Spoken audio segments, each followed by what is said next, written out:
I grew up surrounded by politicians. I was only 8 years old when I met Tommy Douglas. He'd come to speak at a campaign rally for my grandfather. I was not impressed. Family lore says that I whispered to my mother, "Mom, I don't believe he really is a premier. He's too short and he's too nice." I've watched charisma-challenged political leaders struggle to create appealing public personalities. And in defiance of my early boneheadedness on the subject, I've been agog at the powerful impact of natural leaders like Tommy and Trudeau and Mulroney. From the moment they enter the room, you sense a feeling of leadership. All of us, even as small children, make snap judgments about leadership charisma. It's as mysterious as falling in love, as unpredictable and powerful and impossible to fabricate. But women in politics are cruelly disadvantaged, especially at the leadership level. If they lead with courage and conviction, if they show spine, they're hostile, they're ball breakers, or worse.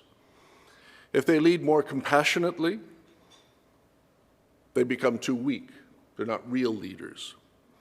The women who break out of that trap historically, Hillary Clinton, Margaret Thatcher, Benazir Bhutto, combine great intuition and political smarts, quiet strength, self-effacing humor, at the risk of being politically incorrect, even feminine charm. They always have great smiles, but steel behind the smile. Today's powerful women political leaders owe a great deal to the pioneers in those roles. Our guest today, our new premier, her 4 fellow premiers, owe a debt to people like Ruth Greer, a woman who has been an inspiration to 2 generations of political activists in Toronto and Ontario, across Canada, an impressive role model for many, many women who followed into politics after her. Following my first meeting with Andrea, I walked back to my office chuckling. The boys are going to be stunned when they discover that behind that sunny disposition, there's more spine than any of them possess. From the moment she burst onto the scene as an unknown in Hamilton and then at the provincial level, anybody who has met her recognizes her impressive leadership qualities. Andrea Horwath shone immediately with a brighter glow, a quiet confidence from the moment she arrived at Queen's Park. Despite being the new kid on the block among the leaders, most observers concluded that she outmaneuvered both Tim Hudak and Dalton McGuinty after the last election. And if I had a nickel for all of my male Tory friends who secretly whisper, "I don't know why, but I think I could vote for that woman. She looks like a premier," I'd have a large pile of nickels. Andrea was born and raised in Hamilton, child of hardworking immigrant parents. She's had the tough life experience to be credible when she says that Ontario's success depends on the success of our families. She's a mother who knows how to fight.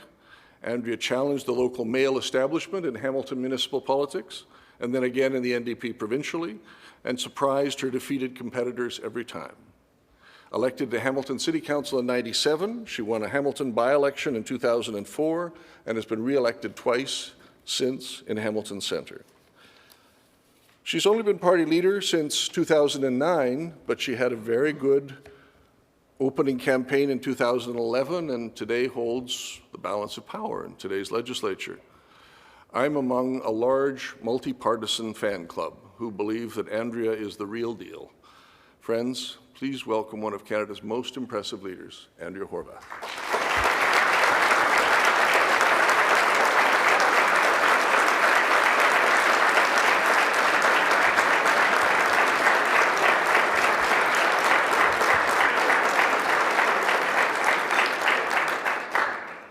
Thank you, Robin, for that wonderful introduction. It was very moving. I appreciate it.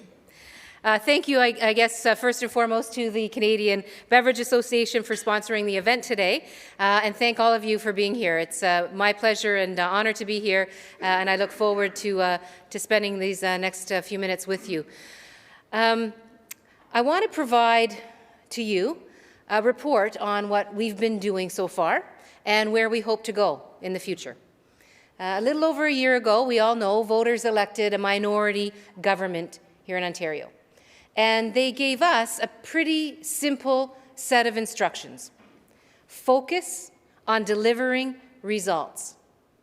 Not partisan point scoring, not campaign positioning, just results that will improve people's lives and build a stronger Ontario. Now, I made that the work of New Democrats, and I'm proud of what we've been able to deliver. I know there's more work to do, and I believe we can get real results for Ontarians in the upcoming budget.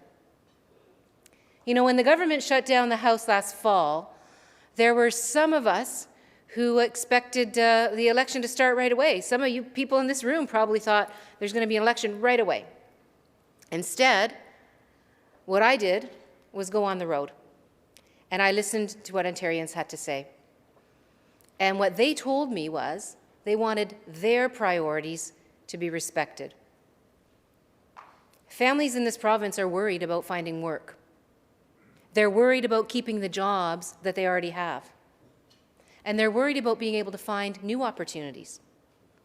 They told me that their government must do better, because bringing people into the middle class creates prosperity for all Ontarians. They want the peace of mind that comes at knowing where their paychecks are coming from and knowing that those paychecks are going to be able to cover the bills every month. Families are also concerned about health care. They want to know that our healthcare system is going to be there for them when they need it the most. And as they watch governments grapple with debt and deficit, they want to see a responsible approach that gets the books balanced without leaving them falling further and further behind. And a government that will take steps immediately towards making things right. Now, since the legislature returned, we put forward a series of constructive proposals that we think are going to bring much-needed accountability to government, that are going to protect and create good-paying jobs for people, for working people, and for youth particularly, close some corporate tax loopholes, make life more affordable, improve the healthcare system, and balance the books in a balanced way. These proposals are achievable. They're small, but significant steps towards real improvement and change for the people of this province. And they're exactly what we need to see if the government is going to seek our support for the upcoming budget. You know, when Ontario voters gave the minority government a mandate, they also gave me and the incredible team of New Democrats that I serve with a mandate to seek out and win real results for Ontarians. And from day one, I've made it my goal to do the job that they actually asked me to do. And I've worked hard with MPPs of all stripes to get some things done in this Parliament. And that's why my first act after the election was to actually reach out to both the Premier of the day and to the other opposition leader to talk about what could we achieve in a minority situation. And that's why we worked with the government to pass legislation like the creation of the Southwest Economic Development Fund. And that's also why I worked with the Conservative caucus to press for hearings on Orange, the high cost of auto insurance. Sorry, Ralph, you got that wine, you can drink it now. The high cost of auto insurance and the decision to cancel gas plants in Mississauga and Oakville. And that's why, when we were confronted with a proposed budget that looked unbalanced, we decided that our job was to deliver results, and we delivered those results. We delivered support for working parents scrambling to find daycare. We delivered protection for families who were worried about their local hospitals. We delivered a fiscal plan that actually balanced the books faster and, at the same time, made the budget a little more fair. Now, that was last time around, and I'm really proud of what we were able to achieve. But it hasn't been easy. Now we're facing new challenges and we're facing new opportunities. And I know that the government actually senses a desire for change. But unfortunately, after a decade in office, it's been a challenge for the government to offer much beyond the status quo. Cynical decisions like the hundreds of millions of dollars spent on cancelling gas plants after signing contracts, or the crass attempt to engineer a by-election in Kitchener-Waterloo and win back majority power by attacking former allies, are all being seen for what they are: self-serving efforts from a party that's long been out of touch with people's challenges. There's been a change in leadership and a change in rhetoric, but the people who elected me are counting on something different: real results, actual change that improves their lives and tackles the challenges that Ontario is facing as a province. Now, I take the Premier at her word when she says she wants to work with the opposition, but work is important and can only be achieved when the words that talk about that work are actually backed up with real actions.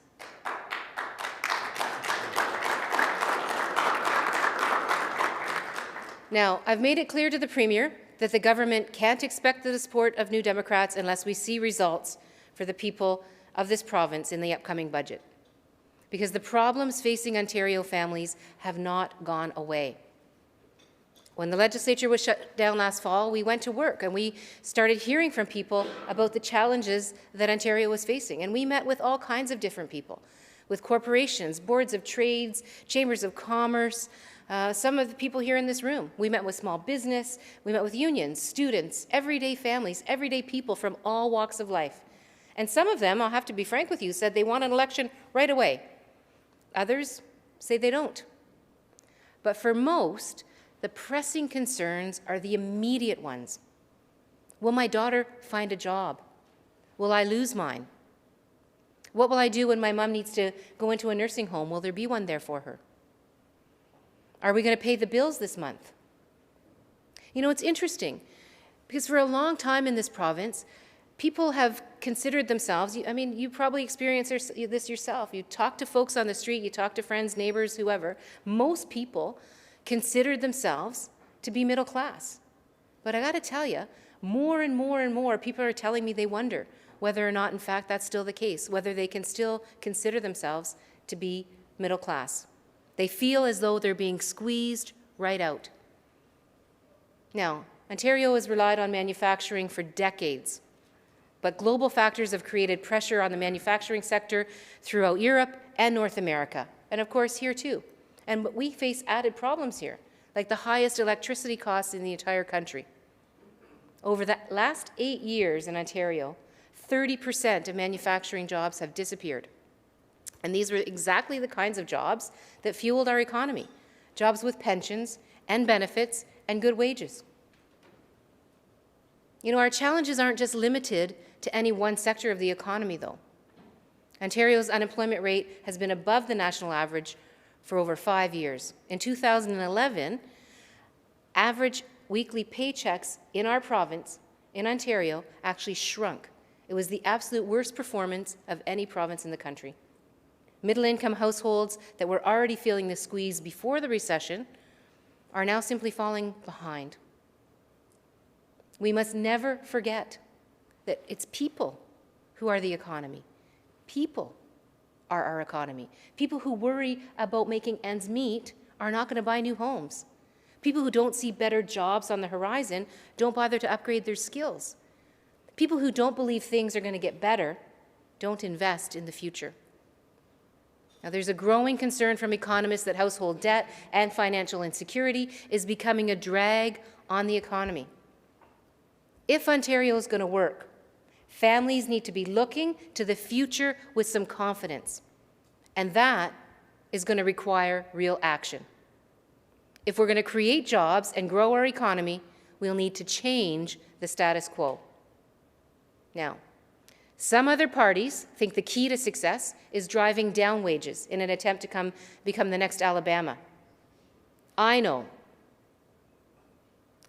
that a race to the bottom is not the path to prosperity for our province. The provinces, in fact, that are outperforming us right now didn't do it by driving down wages. They didn't do it by closing hospitals. They didn't do it by slashing strategic support for businesses that rely on that support to succeed.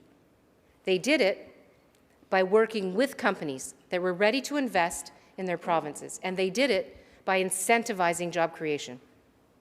They did it by ensuring that investments that they made led to value-added production. And they did it by ensuring that other real costs, like electricity rates, are affordable. Now, I want to be pretty clear. I believe that competitive tax rates are an important part of attracting investment and creating jobs in our province. But they're only one part. Mark Carney, the new governor of the Bank of England, has joined the chorus of voices saying it's time to wake up dead money that's sitting in corporate coffers. And I agree with that. And New Democrats have come up with a plan that benefits employers while helping young people get a foot in the door of the working world. You can ask the students here from Ryerson. One of the biggest challenges facing young people is actually getting that first job with real experience. Because every time they go to apply for a job, the employer says, "You don't have any experience. Great education, great credentials, no experience." So our First Start on-the-job training program offers support to those companies that reinvest in Ontario by hiring young workers. Now that's the kind of smart investment that this province needs to kickstart our economy. Like our job creator tax credit. That's a tax credit that rewards employers for reinvesting in equipment and in Ontario workers. Like that program, First Start is a win-win for young people who are looking for work and for employers who are seeking to build a skilled workforce. Now, we can't afford to close any doors to Ontario's workforce. It's going to require some choices. To make these job-creating investments, there's some other spending that we have to take a pass on. In tough economic times, it simply doesn't make sense to me to have a tax system that actually rewards companies that shift profits out of Ontario or start to offer a new tax credit for meals and entertainment expenses. There are better ways to create jobs. There are better ways to help business. We can help employers who are ready to put young people to work instead of helping those who shift profits out of Ontario. These are simple steps. They're simple changes in priority that I believe will make a real difference. And we expect to see some of those changes in the upcoming budget. And we need that kind of change if we're actually going to tackle the problems in our healthcare system. For over a decade, we've been promised this revolution in home care that, in fact, the New Democrat, Roy Romano, mapped out in a groundbreaking report that he did a decade ago. And instead, what we continue to have, is a confusing system where millions upon millions of dollars are invested, and yet wait lists grow, and people who are providing the frontline care within that system are living below the poverty line. In Ontario, we must refocus healthcare resources and tackle the new challenges of Medicare. But we can't afford to wait and see. Experts tell us we can take immediate actions to reduce the pressures and costs in the healthcare system. When some seniors are waiting in our province 262 days to receive home care services, we know that it's time for some change. And that's why New Democrats have proposed a home care guarantee. And that guarantee will ensure that all Ontarians will have access to home care within 5 days of being approved for service. Ontario's healthcare dollars can be invested wisely to eliminate the waiting list for home care. That waiting list is now 6,100 patients long. And we can deliver a guarantee that no one who needs home care services will be forced to wait longer than 5 days. And yes, this is going to require some choices. We're going to have to continue to demand some restraint when it comes to the compensation at the very top levels of our healthcare system. But we can also find some savings in other ways. We can find some savings by standardizing procurement, and we can find some savings by coordinating buying power. We can deliver responsible and achievable change that will help people who are waiting for home care. And that's something that New Democrats want to see in the upcoming budget. We need change if we're going to be able to balance the books without squeezing more families out of the middle class. Now, this might be a surprise to some of you in this room, But economists have studied the Federal Department of Finance's fiscal tables and found that new Democrat governments have run fewer deficit budgets than any other party across our country. And moreover, they have run smaller deficits as a share of the GDP. And they've achieved this success by taking that balanced approach and looking very carefully at the province's revenues and expenditures. We need to continue to seek that kind of balance. But I want to be really clear on this. Over the last decade, middle and lower income households have been asked to pay more and more and more.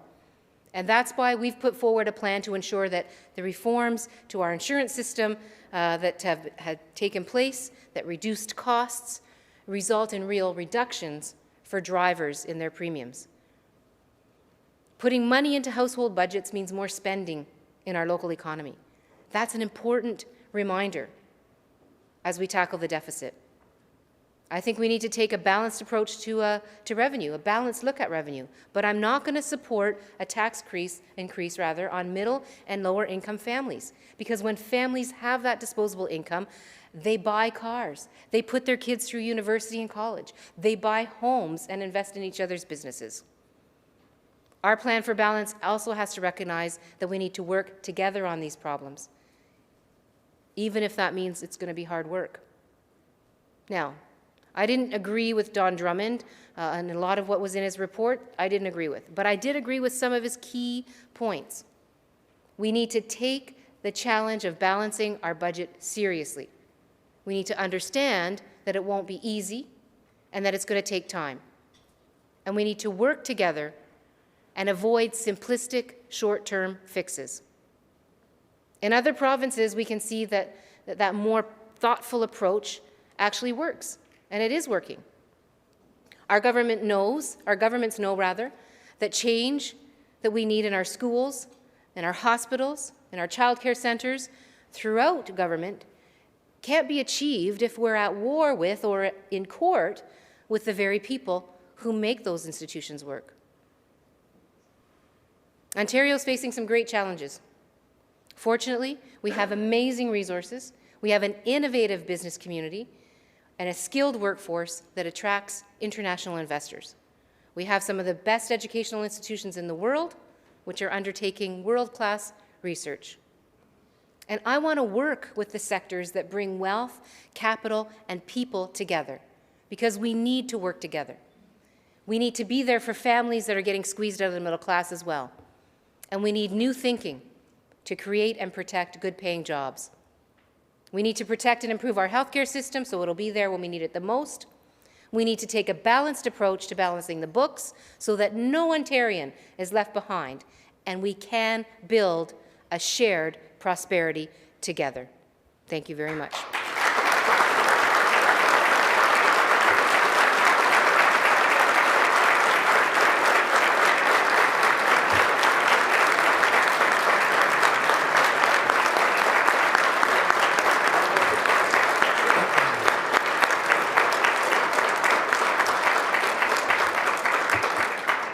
Andrea has agreed to take a few questions, and we have microphones at the back, there and there. Can't see for the light. So who wants to have the first question? This is always a moment of embarrassment among Canadians, I've observed. Here we are, right here. Hello, thank you for the talk and the speech. My question is, what's the incentive that the government can provide for debt capital? I'm sorry? The debt capital that you spoke about, the corporates have debt capital. What is the incentive that... In terms of the incentives to help give get life to more that investment capital. in Ontario, we are talking about things that are working in other provinces. For example, refundable tax credits for investment. We see that happening, for example, in Manitoba, one of the provinces that does a lot better than us when it comes to seeing a new investment. We want to provide a partnership with business that gives them incentive to loosen up some of that capital to reinvest in their companies, in their plant, in their machinery, in their technology, but do that through an investment tax credit program. What we believe is that we've seen years and years of reduced corporate taxes overall. The corporate tax rate comes down further and further and further, but overall corporate tax rate reductions are not providing us with the kinds of results that we want to see in terms of our economy. We're not getting automatic investment. We're not getting automatic job creation. We're not getting any real results from those kinds of tax reductions. And so we don't mind. We think it's an important thing to partner with business and partner with the corporate community, but in a way that actually has a positive impact on some of these other goals that we want to achieve together. So we want to see that investment, and so refundable tax credits help provide that incentive for investment and for hiring workers. So we lose the revenue, but we still get something for it in terms of the outcomes, in terms of the results. And there's another question here in the corner. Yes. Hi, Andrea. Only last week we had the second anniversary of Fukushima. And Ontario is still planning to spend billions of dollars refurbishing the nuclear plants at Darlington and so on. I think that kind of investment going into the dead technology of nuclear power should be directed towards green power, all the other things, solar, wind, waves, and all that. So would you be in favor of redirecting that billions of dollars from the dead nuclear technology to the green living technology? Thanks for the question. It's one of the things we're very concerned about is there seems to already be movement on the refurbishment without a real business case having been produced. And so we're waiting to see that business case. It's supposed to be public shortly. But we're concerned as well with the cost of new nuclear investment as well. It's one of the things that I think everybody needs to put some thought to in terms of our future. When we look at the cost of nuclear power, it's massive. In fact, we still see the debt charges on our hydro bills that are reflecting the past nuclear build that was decades ago, and so those costs are extremely high. What we've talked about is absolutely we support renewable energy in a very clear way. We're disappointed with the way that the government brought forward the Green Energy Act because we believe that there was great opportunity to build some consensus and some positive consensus around green energy in Ontario, and instead the government rushed to get these projects put in place, and it created all kinds of backlash and anger in a lot of communities because people felt that their voices weren't being heard. And so had there been, I believe, more opportunity to engage people in that process, we wouldn't. Yes, there would still be people unhappy about the siting of windmills, for example, or solar farms, but we would have had a process that we could be proud of, where people at least had felt that their concerns had been heard and paid attention to. Unfortunately, we have the opposite, and we have people who are, rallying with picket signs against the development of green energy projects in their communities, and I think that's a great loss for Ontario in terms of the lack of public acceptance and commitment to new green energy. But there's a whole other piece of the puzzle that we don't talk enough about in Ontario. In fact, the Liberals have been going backwards on in this province for the last couple of years, and that's conservation efforts. I mean, let's face it, it's a lot less expensive to actually, not use energy because you don't have to pay for the energy you're not using.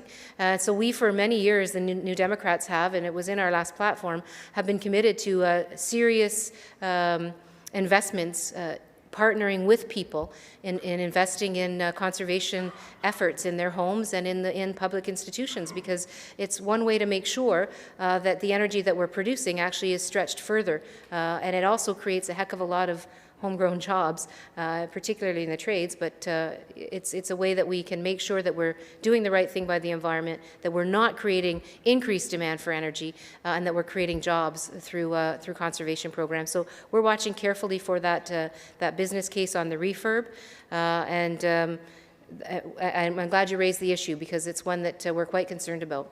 Last question at this table here. Great. Anthony with United Way. Thank you so much, Andrea. Just curious what your bottom lines are for supporting the budget. For my bottom lines for supporting the budget? I thought I mentioned them twice during the speech. But no, I've made it pretty clear that New Democrats overall want to see a balanced approach to balancing the books, and we want to see some specifics that we believe show that balance. So we want to see the closing of corporate tax loopholes. We've outlined what those are. We want to make sure that there's a 5-day home care guarantee for seniors. We want to see people who are on social assistance and ODSP receive $200 of the earnings that they make prior to any clawbacks. That's when they're in the workforce. We want to see auto insurance rates come down in this province by 15%. I see my members here. Which one am I missing? Oh, and we want to see the youth jobs program. So that young people actually can begin to get to work. And it's interesting, just on the youth jobs initiative, I started noticing a couple of years ago when I was, wherever I was, in fact, grocery store, at the gym, mostly women, approaching me and chatting about things, knowing that, I have a particular role in Ontario. And their biggest concern was that their kids were going to college, getting a certificate at college and not being able to find a job. So then they go to university and they get a degree and they still can't find a job. And they were very frustrated because their kids were getting mounting student debts, student loans, and not finding the answer, not finding the way to start actually paying off those student loans through employment. This was something that women were sharing with me, a couple of years ago. I've spent a lot of time over the last couple of years as well on campuses in various colleges and universities, and I hear the same thing from young people. If I could tell you how many times I've had these stories about, I went to university and I got my BA, and when I finished my BA, I went out to get a job and I couldn't find any work. And so I stayed and I got my master's. And then I got my master's and I went out to look for work, and my debt was a little bit higher, and I still couldn't find a job in my field. And now I'm just finishing off my PhD, and I'm starting to apply, and I'm being told I'm overqualified. So this is a frustration that young people have, and it's quite a big frustration because after the end of all of this education, we have a situation where young people can't find work, and there are some 25% of young people currently who have got university degrees and college degrees or certificates are not working in their field that they studied in. This is a problem, and it's something that we need to fix. And so that's why when I talk about a youth jobs program, I talk about that because I think it does two things. It helps those young people get their first foot in the door to get some of that job experience. And I just want to be clear, it's not an internship. You actually get paid to work, which I think is an important principle for young people and for anybody. If there's one other thing I hear from students is the frustration that they've been on an internship for 6 months, 8 months, over a year, and they are still not able to find paid work. So they're basically working for free and not able to find that work. So our our First Start program rather, is one that actually meets a bit of a very well identified need by both parents who don't want their kids in their basements till 30. I know I don't want my son in my basement till he's 30, so it serves that purpose in terms of getting the foot in the door for employment, as well as making sure that young people are actually learning on the job as well.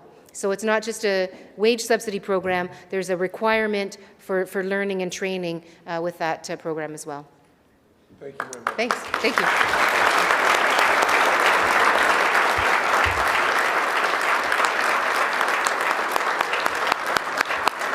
I'd like to call on Annetta Jewell from our board to thank our guest. Annetta?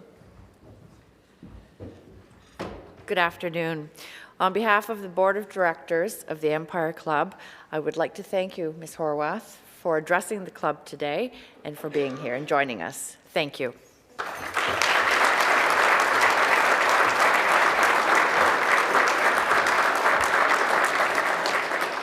We've had many famous speakers here over the years, Andrea, and we've collected a number of their quotations in Who Said That, a distillation of some of the great speeches of the first 100 years, and you'll be in the next volume. As a token of our appreciation, thank you. Thanks so much, Robin.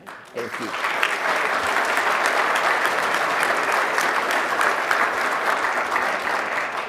Let me just tell you a little bit about upcoming events. We have on Tuesday the 26th, Tony Griffiths and Howard Green of BNN, who are going to do a panel on governance trends in Canadian business.